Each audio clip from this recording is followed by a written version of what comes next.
Vamos assim, mentalizando a figura adorável do Mestre Jesus,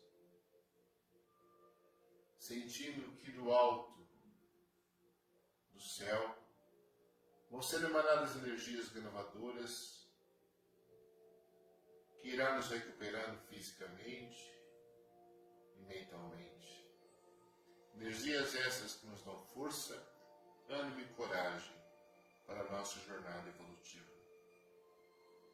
Agradecido que estamos, vamos pedindo para que essa luz não banhe somente a nós, mas todos os nossos irmãos necessitados, principalmente aqueles em estados mais difíceis, como aqueles nossos irmãos que estão nas penitenciárias, revoltados, aqueles irmãos que estão nos hospitais, até mesmo nossos irmãos moradores de rua, e por todos os homens e mulheres que desejam a paz em seus corações, e principalmente aqueles que precisam de um despertar da consciência, que essa luz emanada do Pai possa chegar até os seus corações e suas mentes, iluminando-os para o crescimento espiritual.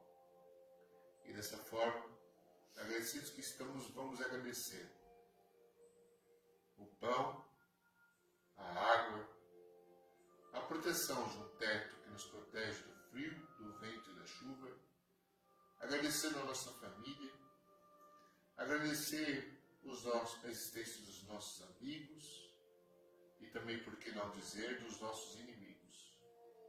Que todos eles encontrem luz em suas vidas, assim como nós estamos tentando encontrar em nós mesmos, com a ajuda de Jesus Cristo. E dessa maneira, iniciamos o Evangelho da noite de hoje com a oração que o Mestre nos ensinou. Pai nosso que estais no céu, santificado seja o vosso nome. Venha a nós o vosso reino. Seja feita a vossa vontade, assim na terra como nos céus. O pão nosso de cada dia nos dai hoje. Perdoai as nossas dívidas, assim como nós perdoamos os nossos devedores. E não nos deixeis cair em tentação, mas livrai-nos de todo mal. Que assim seja. Boa noite a todos. Que a paz e a luz do Mestre Jesus esteja conosco hoje e sempre. É um prazer estar com todos vocês mais um dia. E hoje nós vamos falar sobre a necessidade do perdão aos nossos inimigos. Perdoar já é um negócio difícil, não é fácil perdoar. Perdoar um ente querido, familiar, esposa, filho, pai, mãe, irmão, é difícil. Perdoar o inimigo, então, é uma coisa quase que soa como sobrenatural, pois é só possível para seres iluminados, como Chico e tantos outros que por aqui passaram na Terra. Mas o ensinamento de Jesus nos clama o perdão, nos chama a necessidade do perdão, do amor, do arrependimento. Então, mas como, mesmo assim, não é fácil você perdoar um inimigo? E por que eu tenho que perdoar o inimigo? Essa é a grande questão. Se você não consegue perdoá-lo de vez, mas você tem que entender que pelo menos você não deve fazer mal ao seu inimigo. Mesmo que o seu inimigo viva te perseguindo, viva te caluniando, viva te desrespeitando. Você não deve fazer o mesmo.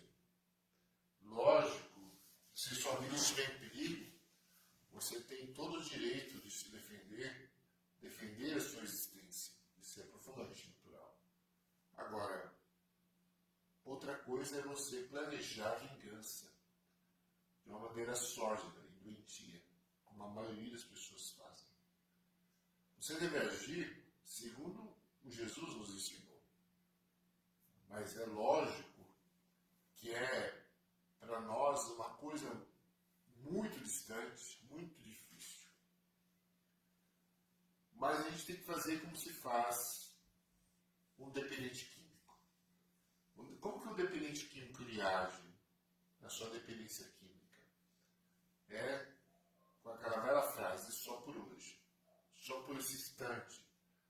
por esse minuto, eu não vou usar a droga que me entorpece, a droga que me leva ao erro, a droga que me leva ao escravo, a droga que entristece minha família. Da mesma forma, nós temos que trazer esse momento, não só por hoje, só por esse instante, só por esse segundo, só por esse minuto, também em relação aos nossos inimigos. Por quê? Porque existe a lei de causa e efeito, lei de ação e reação, que a doutrina espírita se debruçou e explicou muito sobre esse detalhe, que é aquilo que você faz, você vai ter responsabilidade para o bem e para o mal. Se você é um chefe de família ou um chefe de trabalho e usa o seu poder com tirania, com desrespeito, com humilhação, se você não se regenerar nessa própria encarnação, na outra você vai ter uma encarnação baseada no sofrimento que você provocou a terceiros, ou algo parecido. É lógico que a misericórdia divina nos ajuda, nos socorre o tempo todo e pode sempre atenuar os males que poderiam acontecer a todos nós. Contudo, nós não fugimos da ordem das leis da natureza, do funcionamento do universo, que servem para Chico e para Francisco, de A a Z, sem exceções. Então, quando você luta para não fazer o mal, isso já é um avanço significativo. Por mais que o seu sentimento seja de raiva, desejo de vingança, até de matar, de humilhar, de massacrar, você tem que lutar contra os sentimentos mais perversos que existem dentro de você, para não se comparar aos seus adversários. Não deixar que seus adversários te dominem mentalmente e espiritualmente. Lembre-se, existe uma nuvem de testemunhos em torno de nós. Enquanto nós pensamos em alguma coisa, nós emitimos um sinal que é detectável por aqueles que estão desencarnados, por aqueles que têm condições de detectar o sinal que você emite através dos seus pensamentos. E eles vão se aproximar de você, de acordo com a sua vibração, positiva ou negativa.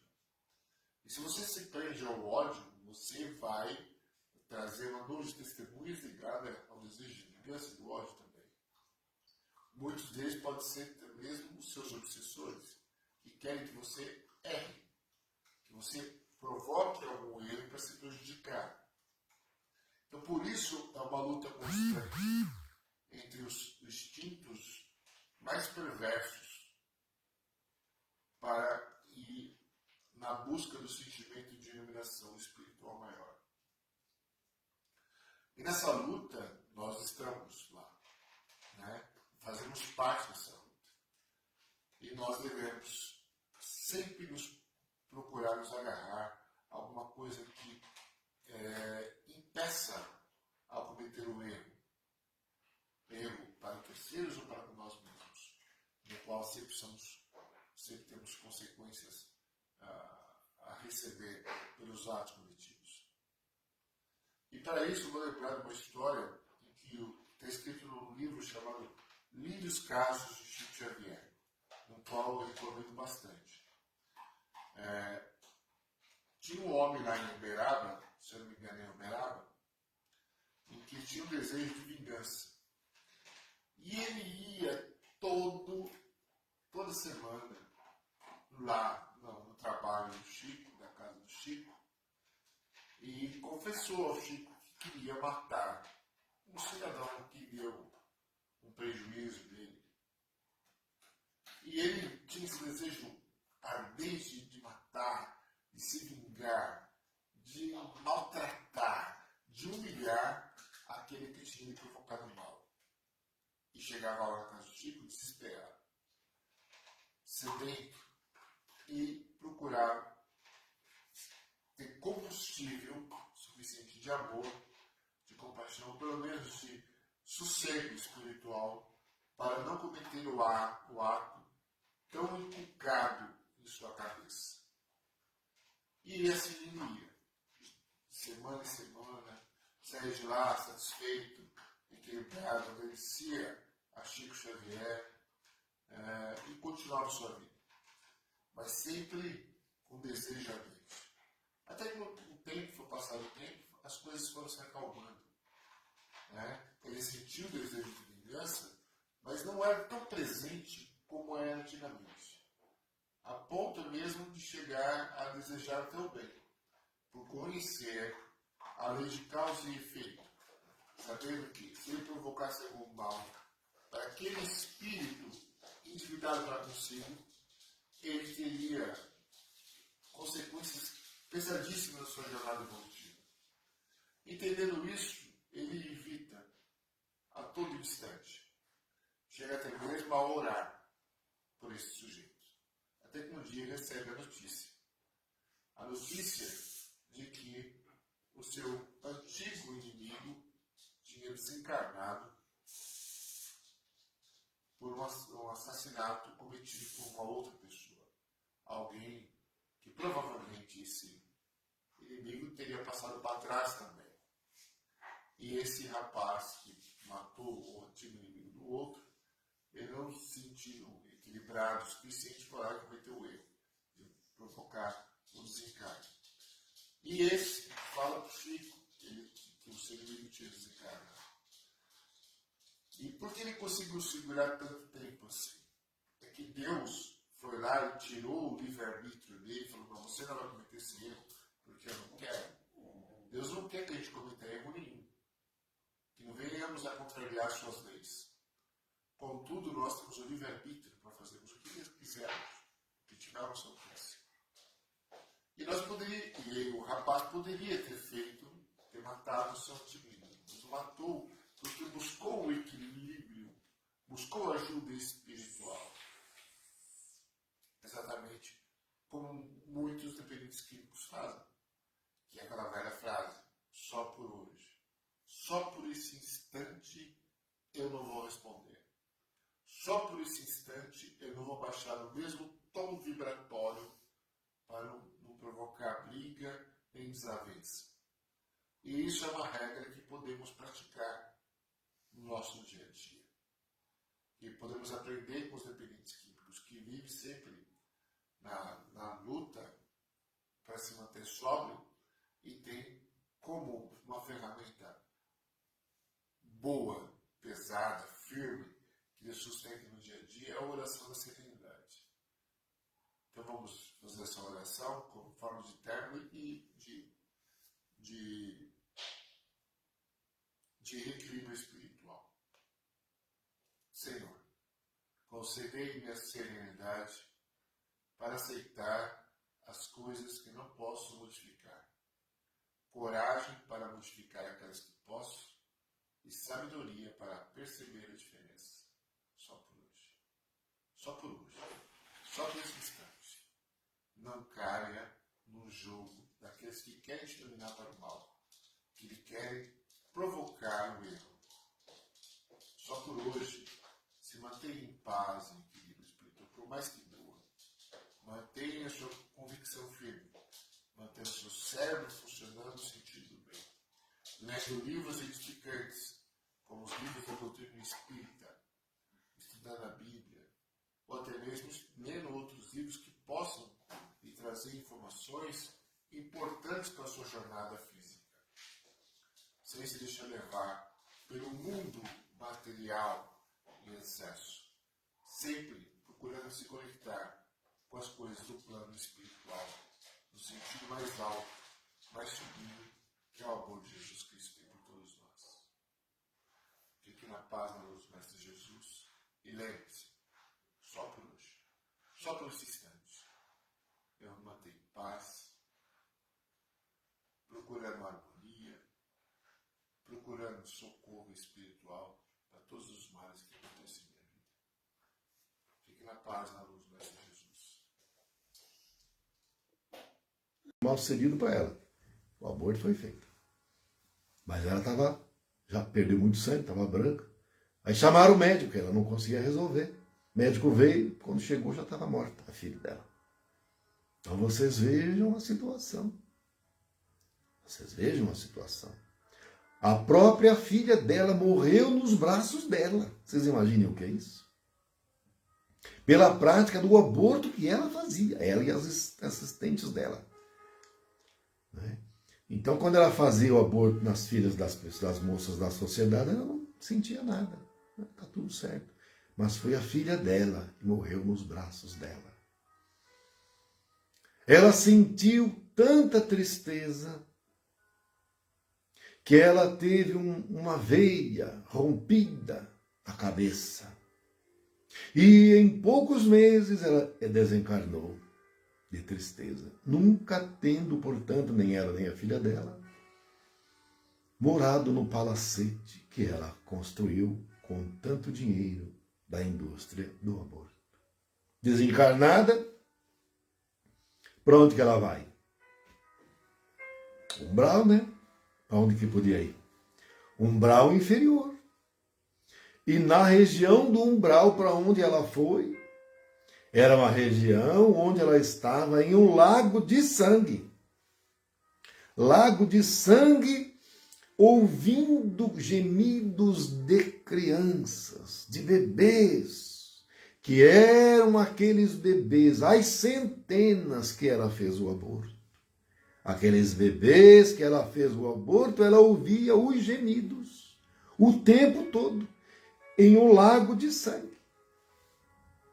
E ainda, gritando para ela, a assassina, aborteira, assassina, e os gemidos das criancinhas o tempo todo, de sangue, no rosto, no corpo, no cabelo, sem cessar, ininterruptamente.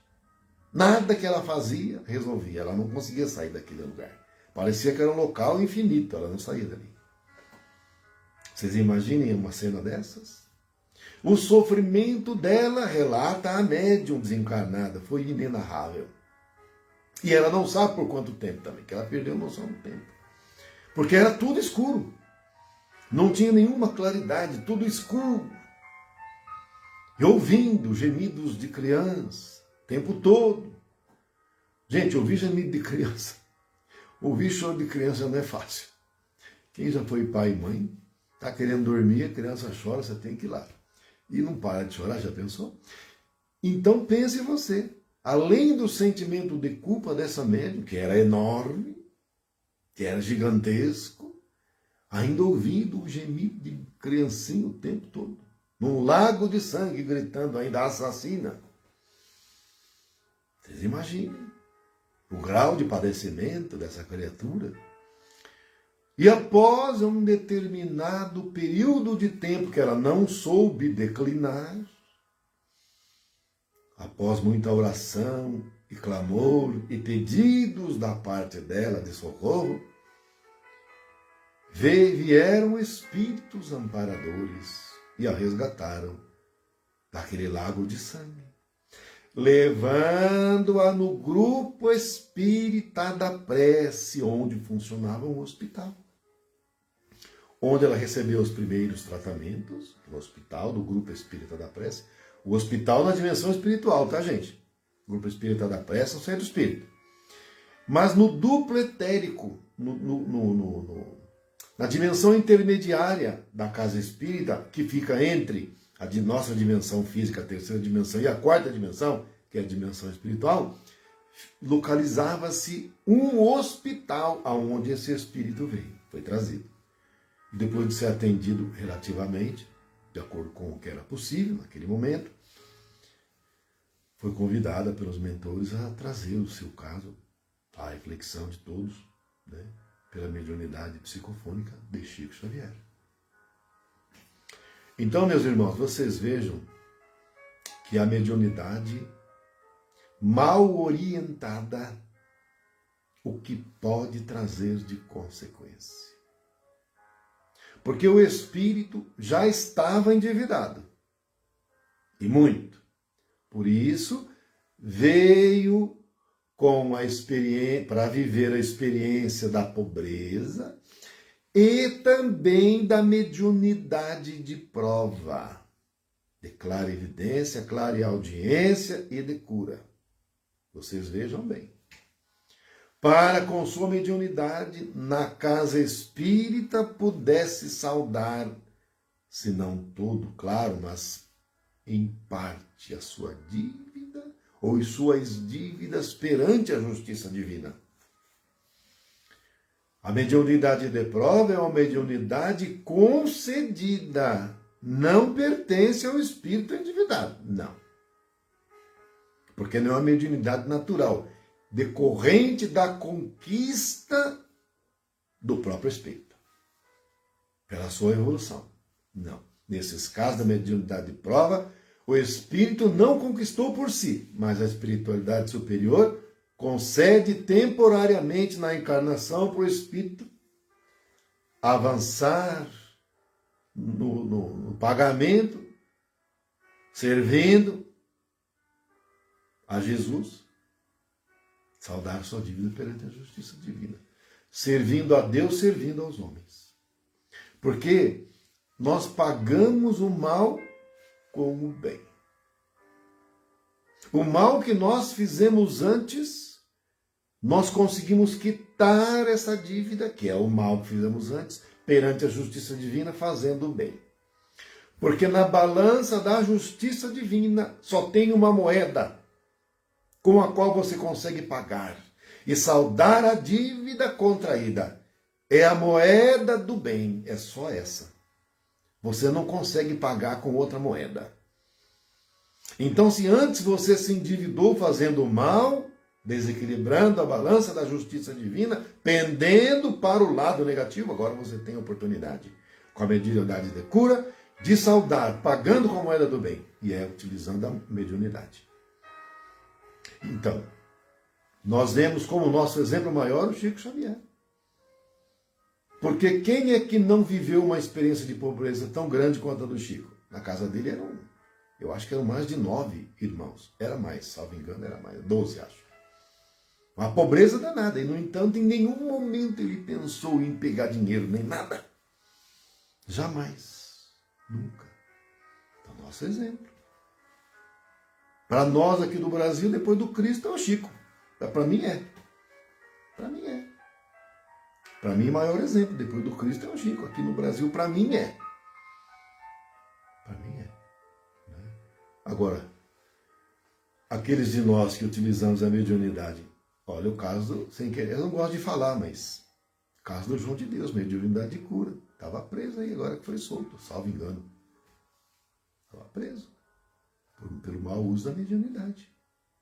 Então, essa nossa irmã, que usou a mediunidade de cura para, em vez de ajudar as irmãzinhas nas suas maternidades difíceis, com pretensões, inclusive, de fazer aborto, aí ele deveria usar a mediunidade para exatamente o oposto, não deixar com que o aborto acontecesse, fortalecendo os laços da encarnação, né, e orientando as irmãzinhas. Ela fez exatamente o contrário por causa do dinheiro. Para sair da pobreza, porque veja bem uma coisa, hein? Ninguém é pobre. O que tem é a experiência da pobreza. E a experiência da pobreza tem uma lição a ser aprendida com ela: a resignação. Quando estamos vivendo a experiência da pobreza, objetiva o aprendizado da lição da resignação, mas resignação ativa. Não é resignação passiva, não, de só ficar reclamando, não. A resignação ativa, que nos impulsiona, mesmo aceitando a adversidade, nos impulsiona a trabalhar, a servir cada vez mais, estudar, e com isso, cada vez mais servir a Jesus. E a consequência do nosso esforço aqui na Terra é uma profissão melhor, uma uma remuneração melhor. Não riqueza, porque a riqueza é ilusória. Aqueles de nós que vivem a encarnação apenas visando a riqueza, está na ilusão. E nós que somos espíritas, bem sabemos disso. Claramente sabemos disso. Nós não precisamos passar por uma coisa dessa para aprender depois. Não, nós já sabemos agora. Nós já sabemos agora. Não é?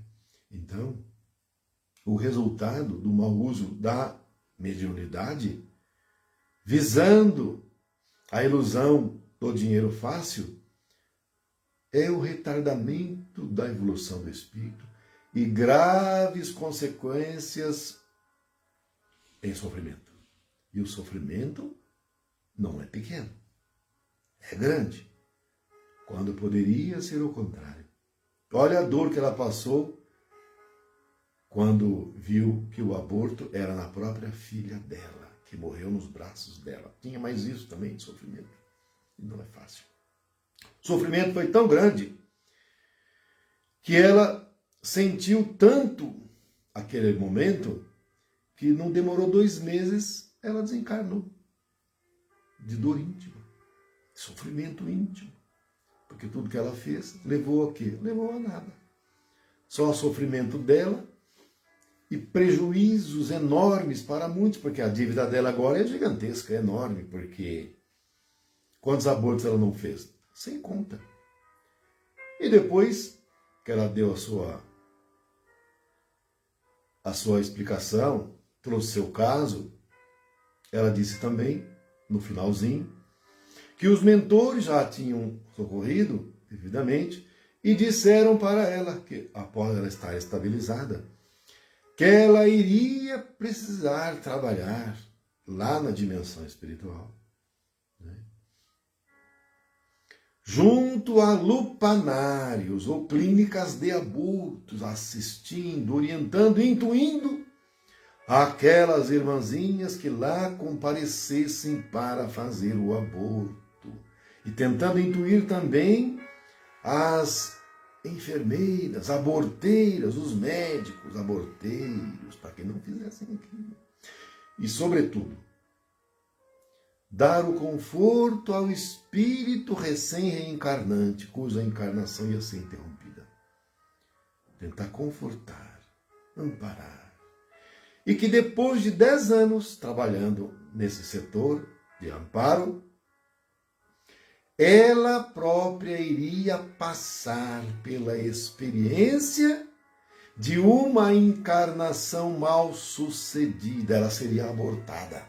Olha só, os mentores disseram para ela que depois de 10 anos servindo em lupanários em clínicas de aborto, procurando ajudar, inspirando as irmãs que lá compareciam para fazer aborto, ela também iria passar por um processo de reencarnação mal sucedido. Ou seja, ela seria encaminhada para iniciar o seu processo de reencarnação em uma mulher que ia fazer o aborto, que ela já ia fazer. Né? Ia fazer, já era sabido. Então ela ia ser abortada. Para ela sentir. Gente, porque o feto que está lá dentro tem um espírito ali. E ele sente os instrumentos ali arrancando. É um horror, gente. Já mostrou em vídeo, não é? Não sei como é que conseguiram isso, mas tem em vídeo. Quando os instrumentos cortantes entram no útero materno para retirar o feto, o nenenzinho lá dentro faz assim, com o pezinho, com a mãozinha, tentando se esquivar, indo para o cantinho do útero. Mas não tem jeito, ele é arrancado à força, assassinado. Ela iria passar por isso. Para que isso a impressionasse, a fim de que numa próxima encarnação ela não repetisse o mesmo erro. Então, meus irmãos, esse é um caso, embora triste, mas verdadeiro, que é não para a gente dormir com esse pensamento de tristeza, mas para a gente refletir. Sobretudo aqueles que são médiuns, né? Aos nossos irmãos e irmãs que são médiuns, para refletir sobre o uso evangélico da mediunidade. É o evangelho com Jesus, porque o evangelho sem Jesus nos leva aos abismos da dor e da consciência. Nós temos que fugir disso, né? Era isso, minha gente. Esse era esse relato que eu tinha para trazer para nós hoje, para a nossa reflexão, não é? Para o nosso exemplo, para a gente seguir sempre com Jesus, tá bem? Nós vamos então ficando por aqui. Agradeço imensamente a participação e a presença de todos. Vamos fazer uma prece juntos para encerrar. Fechar os olhos. Ave Maria, cheia de graça, o Senhor é convosco. Bendita sois vós entre as mulheres. Bendito é o fruto do vosso ventre, Jesus. Santa Maria, Mãe de Jesus, rogai por nós, os seus filhos, agora e na hora do nosso desencarne, que assim seja. Muita paz. Não nos esquecendo que Maria de Nazaré é a mãe que ampara, sobretudo, as mãezinhas que passaram pelo engano do amor. Gente, que Deus nos abençoe, muita luz, muita paz no coração. Quem amanhã estiver na Casa Espírita, nos vemos lá. Fiquem com Deus. Bom resto de final de semana. Obrigado.